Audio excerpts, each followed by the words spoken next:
And when you have a young team like this Paradise Valley team, you have to look up to leaders like Ryan Finley. He's the quarterback, and he'll also be playing at Boise State next year. That is right, Tyler. DJ Foster, one of the most electrifying athletes the state of Arizona has seen, is keeping his talents right here in the Valley of the Sun. And both these teams know if they want to play here in December, the hard work starts right now in spring football. Friday, former Coyote captain Keith Kachuk was inducted into the Coyotes Ring of Honor. I had an opportunity to catch up with the former Coyote captain. Well, it's tremendous. Our own Collin Fleming tells us Paradise Valley High School could very well have that type of success next fall thanks to the arm of Ryan Finley. 1, 2, 3, 4 times. Next. Ready, go. 1, 2. When it comes to running an intense camp, Paradise Valley's head coach Donnie Yantis is no stranger. We're just trying to instill some discipline in the kids and get them all on the same page. We feel in the last couple of years we've kind of lacked in that area, in the discipline area. So we really focused on that and emphasized that this spring. Last year, the Trojans won a disappointing 4-6 and fell short of the playoffs altogether for a second straight season. In order for PV to play in November, Coach Yantis realizes he needs to implement confidence in his players from the get-go. You hold the kids accountable, and you know they do what you expect them to do. If their expectations are low, that's what they're going to achieve. We just hold them high and work their tails off.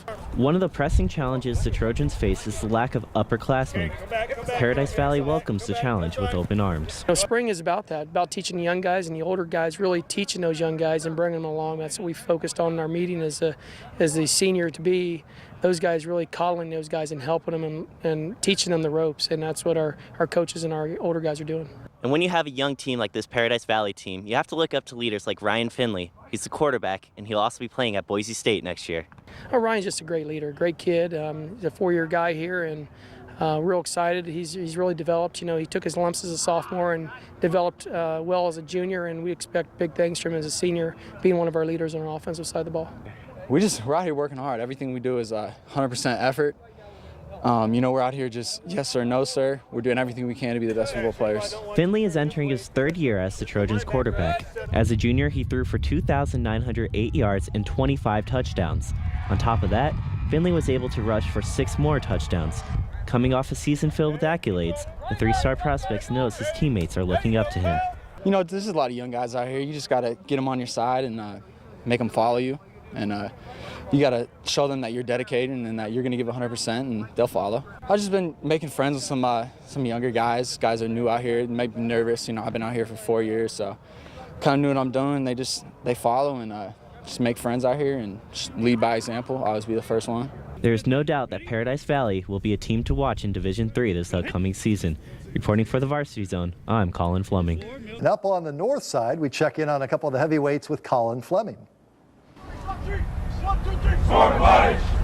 Both Saguaro and Chaparral are coming off state championship runs. Both have athletes being recruited by the top schools in the country, and both have their minds set on a repeat. I think we're going to win state. I mean, I really don't think anybody can handle the team. And both these teams know if they want to play here in December, the hard work starts right now in spring football. Chaparral head coach Charlie Regal identifies his team's plan for the spring.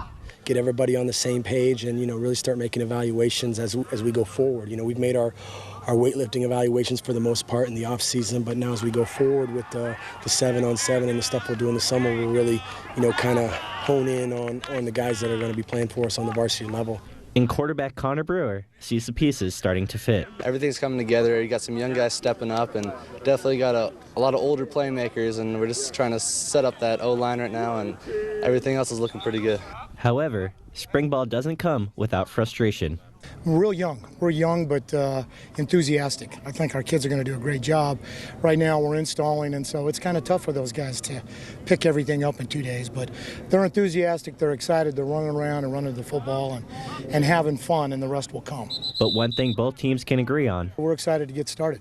For the Varsity Zone, I'm Collin Fleming. The Varsity Zone's own Collin Fleming joins us with a reaction from Foster, his family, and his ex-coach. That is right, Tyler. DJ Foster, one of the most electrifying athletes the state of Arizona has seen, is keeping his talents right here in the Valley of the Sun. I'm going to be staying home and being an Arizona State Sun.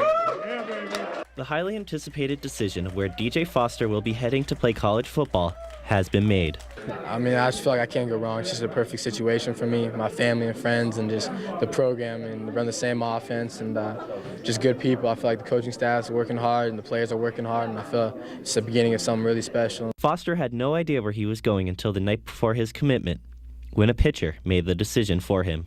My dad sent me a picture, actually. He's taken, I don't know how long ago was it, but he sent me a picture. My dad had an ASU shirt on with my sister next to him and stuff, and that's right away, that's when I knew that this is what I want to be. It meant a lot. I mean, my sister went to ASU for her freshman year and stuff, and she didn't get a chance to finish it, and I just feel like I can continue that and finish kind of what she started. However, his former coach, John Sanders, would tell you differently. Where do you think he was going? Arizona State. The whole time? No, I just thought it was too good a position for him. What Coach Graham is doing with that offense and the way they've committed to winning the state of Arizona, I just thought it was too good. But as his head coach, I didn't try to influence him one bit as to where he should go or what he should do. I told him, you get with your family and make that decision. I'm extremely happy he made the one to come to ASU. Foster's decision ultimately came down to two teams, Arizona State and the University of California. A lot of respect for University of California, Coach Teffer and that whole program. Just there are a lot of great people, and that's why I made such a tough decision, because I mean, I feel like I couldn't go wrong either way. My parents said the same thing. They're supportive either way, which way I went. I got family in Northern California, Oakland, so that was just kind of just a thing that what I wanted to do, and I'm happy staying home. He has the support here. When his sister passed away, he had his family here, and that was really tough for all of us, and we're still dealing with that. And I think he thinks, like, when he has those hard times, because, life is up and down, he knows we're here for him. I'm extremely happy he's going to ASU. It means his teammates can come and watch him practice and play, and us, we get to go watch, and his family. So it's great that he's representing Arizona and staying home. Todd Graham's high-octane offense should be a perfect fit for the running back who scored 10 touchdowns in one game this season, playing in a similar system at Saguaro. Their offense is very, very, very similar to exactly what we did. He's looked at tape. I've sat down with him, and I've looked at tape from Pittsburgh, and it's pretty identical. So I'm in hopes that they use DJ a lot of the same ways, put him in the slot, put him as a single back. When there's two backs, put him as a back, running out in the backfield for passes and things. I hope they use him a lot like we did, and I think they'll see the value in him after spring ball, and they're going to want to do that. Coach Graham also managed to impress the most important person to DJ, his mother, Ruth. He seems real sincere. He seems very anxious. He wants to revamp the program. And I know in the past they would say that ASU, the football players, didn't have a lot of discipline. So he wants to change that, and I'm all for that. So if he keeps those promises, I think, that's great. And that's a good decision for DJ. But above all, DJ has left his former coach and mother extremely proud of him. I couldn't be more proud. We've had some great players here in the past. I mean, really, really good players, All-Americans, academic All-Americans. DJ has been the most visible kid, because of his position that he played and the touchdowns he scored and the national records. But the thing I'm most proud of him is not the championships we won here, but the character the kid has and the kind of kid he is in the classroom and out on the streets and the way he carries himself. He's just done a phenomenal job of representing Saguaro. Oh, I'm extremely proud. DJ, he's a hard worker. He has a lot of passion for football, and I think it shows. And I can be any prouder than I am. One quick note, there was a lot of talk of when DJ was going to commit, but he chose January 27th because it was the birthday of both his father and his sister, Jen. Reporting for the Varsity Zone, I'm Collin Fleming. It was a special night at Jobbing.com Arena on Friday night, honoring good old number 7, the original Captain Coyote, Keith Kachuk, and our own Collin Fleming was there. Friday, former Coyote captain Keith Kachuk was inducted into the Coyotes Ring of Honor. I had an opportunity to catch up with the former Coyote captain. Well, it's tremendous. It's very humbling, but I was very excited when I got the phone call to be a part of a group that I always looked up to as a hockey player. So a lot of great memories here. Can you talk me through that phone call? Well, it was Rich Nairn called me and told me what they wanted to do, and obviously you don't think something like that's ever going to happen, but it was pretty special to hear that, not only for myself and my family, and like I said, it was a great place, a lot of great memories, and you know, I'm very fortunate. You know, the path that's happened here. What emotions are you going to go through when you see your name up in the rafters up there? yeah, I don't know. I mean, I'm a pretty quiet, kind of no emotion kind of guy off the ice. You know, on the ice was very emotional, so I'm looking forward to it. You know, I hope I hope I don't crack under the pressure, and I'm just going to enjoy the night and watch two great teams going at it. I don't want to be too much of a distraction on the ice. So. And I'm sure it's no coincidence that it's going to be against the St. Louis Blues. Two of my ex-organizations, so two teams that are fighting for a playoff spot, and it's going to be one heck of a game, but it's nice that it's both those teams, of course. You know, St. Louis being in town, that's where I live now. And Keith, you're only one of 4 American players to score 500 goals.